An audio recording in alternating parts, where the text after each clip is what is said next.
This is Chesapeake Motorworks, and today we're going to be checking the coolant on this BMW X3. It's a 2014 with the N20 turbo inline 4, and it has about 91,000 miles on it. I was driving it home the other day and it popped a low coolant message, so we're going to check the coolant and see if it's low. We're also going to check the engine bay and see if we see any signs of a leak.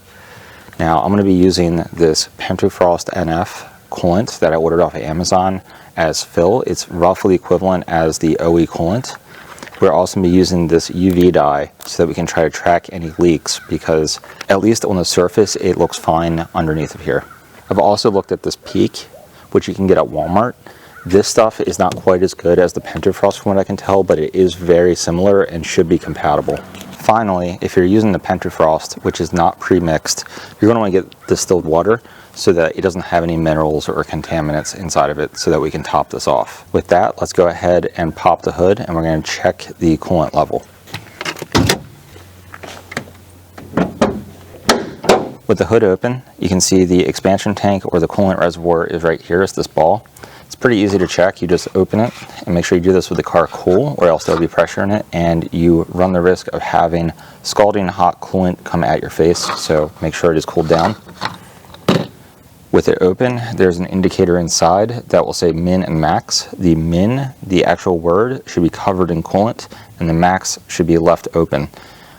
I've included a picture so you can see what it looks like in this, and right now it is very, very low.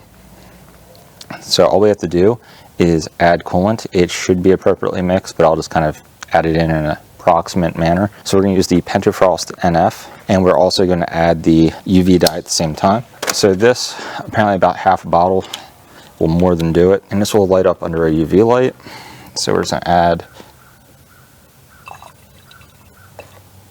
about half a bottle, so you can see right there. And at this point, the next thing we're going to do is add some Pentafrost NF. And this is not pre-mixed. You should be adding this with a funnel so that we don't spill it all over the place, but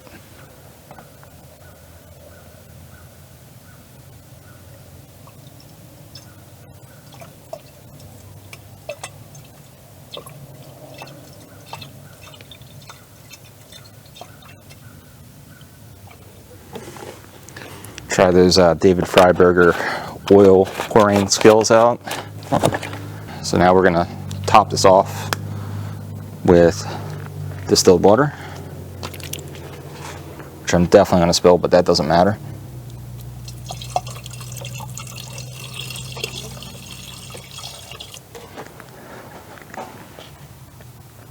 Alright, we're right around the max level right now, so I'm going to go ahead and close this up.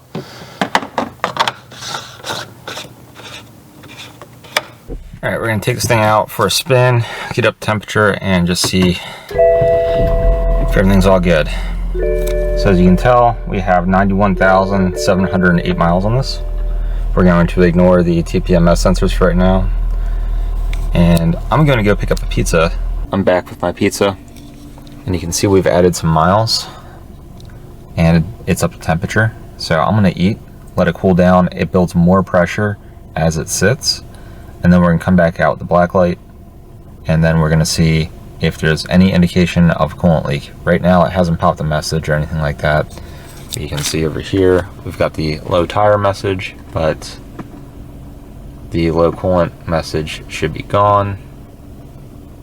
Let's see, where is that? I think it's check control. So it only shows the low tire. You're going to see this with me. I have not checked this yet. I've got the UV light in my hand, or the black light. So here we go. Alright, so far I don't see anything, and it looks purple in person. I think it looks blue on the camera for some reason. Look down here. I don't see anything there. Nothing there. I'll look over here.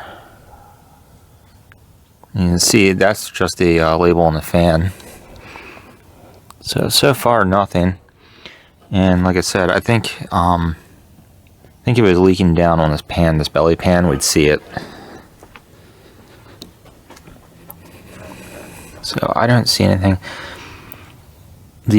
I'm going to call it efflorescence, it's hard for me to say that, on the water pump. I think is normal. It was there before. You can see it all on the block and everything, so I don't think the water pump's leaking.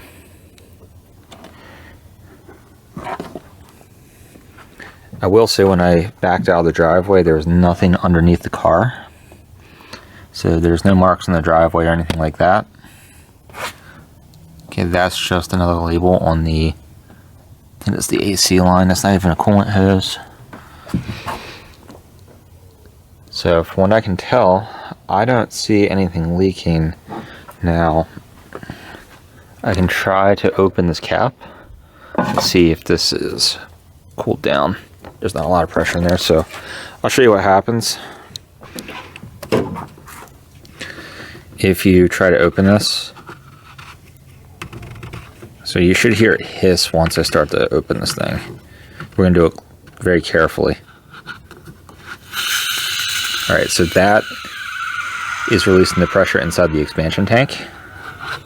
You can see, we're good.